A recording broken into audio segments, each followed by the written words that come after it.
Good evening students. अभी हम लोगों का टाइप्स ऑफ वेक्टर चल रहा है। एक्सियल और पोलर वेक्टर मैंने बताया था आप लोगों को वेक्टर के बारे में भी। अब उसी में आगे कुछ वेक्टर्स के और टाइप्स बता रहे हैं। जब ये क्लियर हो जाएगा तो एडिशन ऑफ वेक्टर और सब्ट्रैक्शन ऑफ वेक्टर बताएंगे, और वहां से आपका एक इंपॉर्टेंट डेरिवेशन स्टार्ट होगा जिसमें हम लोग का एडिशन आता है, ट्रायंगल लॉ और पैरेललोग्राम। तो सबसे पहले बात करते हैं हम लोग यहाँ पर पोजीशन वेक्टर की। पोजीशन नाम ही आपको इंडिकेट करता है, जो ऑब्जेक्ट की पोजीशन बताता है। पोजीशन वेक्टर क्या है? A vector from the origin position. Origin मतलब जहां से स्टार्ट कर रहे हैं, आपका जो फर्स्ट पॉइंट है। जैसे कोऑर्डिनेट पे आप लोग दिखाते हो वाई एक्सिस, एक्स एक्सिस, तो जहां एक्स एक्सिस और वाई एक्सिस एक दूसरे को कट करते हैं उस पॉइंट को हम लोग क्या बोलते हैं? ओरिजिन। तो यहां से अगर ऑब्जेक्ट मान लो एक्स एक्सिस पे कोई भी ऑब्जेक्ट मूव कर रहा है, एक्स एक्सिस पे, और उसकी फाइनल पोजीशन क्या है? P। तो यहां पर हमारा जो है OP क्या हुआ? Position vector. तो यहां पर origin position of a particles at any instant is called position vector. अब एग्जांपल लिए हैं, consider a particles at point P। एक पार्टिकल्स है एक पॉइंट पर, उस पॉइंट का नाम क्या है? P। At distance x from the origin. ये डिस्टेंस x है, यहां से देखो ओरिजिन O है, यहां से P तक का जो डिस्टेंस है वो x है along x एक्सिस। तो दी पोजीशन वेक्टर क्या होगा? OP। क्लियर हुआ? अब हम लोग आते हैं नेक्स्ट टॉपिक पे, displacement vector.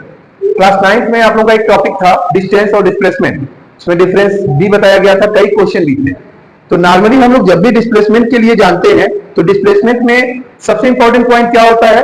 Shortest distance between initial and final position. Displacement यही होता है। मींस हम कैसे जाते हैं उससे नहीं मतलब। अगर एक सर्कल का चक्कर लगाते हैं, पूरा एक सर्कल, तो सर्कल का डिस्टेंस कितना हो गया? सर्कल का डिस्टेंस कितना हो गया? Total 2πr। लेकिन डिस्प्लेसमेंट क्या हुआ? जहां से चले थे वहीं वापस आ गए। तो इनिशियल और फाइनल पोजीशन सेम है, तो जब दोनों सेम पॉइंट होगा तो डिस्प्लेसमेंट क्या होगा? 0। ठीक है, तो यहां पर डिस्प्लेसमेंट की बात हो रही है, इनिशियल एंड फाइनल पोजीशन। तो displacement vector of moving particles in a given interval of time is a directed line segment from the initial to final position of particles. मतलब इनिशियल पॉइंट और final point, इन दोनों को जो line segment join करता है वही क्या है? Displacement vector. जैसे एक एग्जांपल लेते हैं, OP। अब यहां पर हमारा y एक्सिस है और ये x एक्सिस है, और यहां पर हमारा ये पॉइंट जो है ओरिजिन है O। तो यहां पर हमारा OP क्या है? O से P तक का जो डिस्टेंस है उसको हम लोग किससे शो कर रहे हैं? R वेक्टर से। और जो हमारा यहां पर है OP डैश, इसको हम लोग किससे शो कर रहे हैं? R डैश से, R डैश वेक्टर। और इनिशियल और फाइनल पोजीशन को ज्वाइन कर दिया। इनिशियल क्या है? P, फाइनल क्या है? P1। इन दोनों को ज्वाइन कर दिया, तो यही हो गया डिस्प्लेसमेंट वेक्टर। Displacement vector. तो यहां पर डिस्प्लेसमेंट वेक्टर क्या होगा? R dash minus R equal to P dash. Vector हमेशा डायरेक्शन शो करता है, तो ऊपर आप लोग एरो लगाना मत भूलिएगा, एरो कंपलसरी है। डिस्प्लेसमेंट में मैग्नीट्यूड होता है, लेकिन डिस्प्लेसमेंट में मैग्नीट्यूड और वेक्टर दोनों होता है। कुछ ऐसे यूनिट है, मैंने पीछे भी बताया था आपको, पोलर और एक्सियल। पोलर में क्या होगा? जिसमें मैग्नीट्यूड और डायरेक्शन दोनों है। जैसे क्या होगा? वेलोसिटी, डिस्प्लेसमेंट, इसके एग्जांपल हो गए पोलर के। इसी तरह से जो है एक्सियल में, जैसे एंगुलर मोमेंटम आ गया, जो भी रोटेशन भी कर रहे हैं, पर्टिकुलर डायरेक्शन नहीं है उसमें। तो यहां पर ये आपका डिस्प्लेसमेंट वेक्टर हो गया।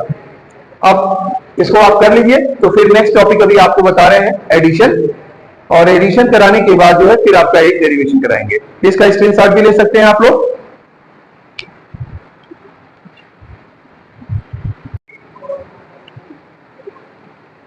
एडिशन ऑफ कॉलिनियर और पैरेलल वेक्टर।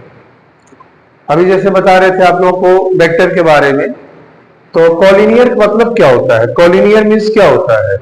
अगर कई पॉइंट एक स्ट्रेट लाइन पे हो तो उन्हें हम लोग क्या बोलते हैं? Collinear point. तो द रिजल्टेंस ऑफ 2 और मोर वेक्टर, 2 या 2 से ज्यादा vector, is that single vector, मतलब जब वो कंबाइन हो जाते हैं, कंबाइन होकर क्या बनते हैं, single vector, whose effect is same as that given vector, उनका इफेक्ट क्या होता है, सेम आता है, जो गिवन वेक्टर दिए गए हैं उन्हीं के बराबर व्हेन एक्टिंग। तो खास करके जैसे इसमें हम लोग ऐसे वेक्टर लेते हैं कि 2 वेक्टर हो गए कॉलिनियर में, तो जैसे देखो एक वेक्टर ए है, एक वेक्टर बी है, ये क्या है, कॉलिनियर है।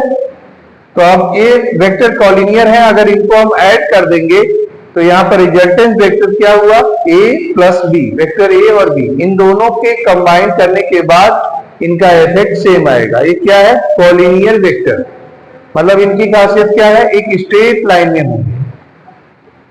अब दूसरा लेते हैं पैरेलल वेक्टर, ये क्या है, पैरेलल,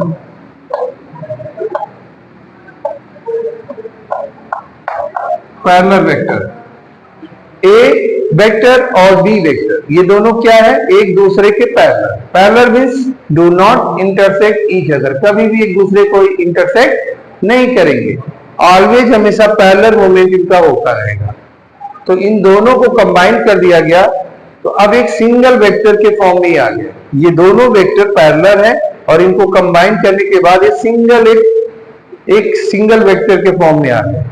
तो रिजल्टेंट वेक्टर क्या हुआ, a प्लस बी, तो इसको हम लोग क्या बोलेंगे, पैरेलल वेक्टर। तो यहां हम लोग ऐड कर रहे हैं, इसीलिए इसका नाम क्या है, एडिंग क्या है, एडिशन ऑफ कॉलिनियर और पैरेलल वेक्टर। ठीक है, तो आपको ऐसे करना है। इसके बाद आप लोगों का इसी पे एडिशन पे ही एक लॉ स्टार्ट होगा, बहुत इंपॉर्टेंट है, ट्राइंगल लॉ ऑफ वेक्टर। तो इसको आप कर लीजिए, स्क्रीनशॉट ले लीजिए। इसके बाद जो है हम ट्राइंगल लॉ ऑफ वेक्टर करते हैं।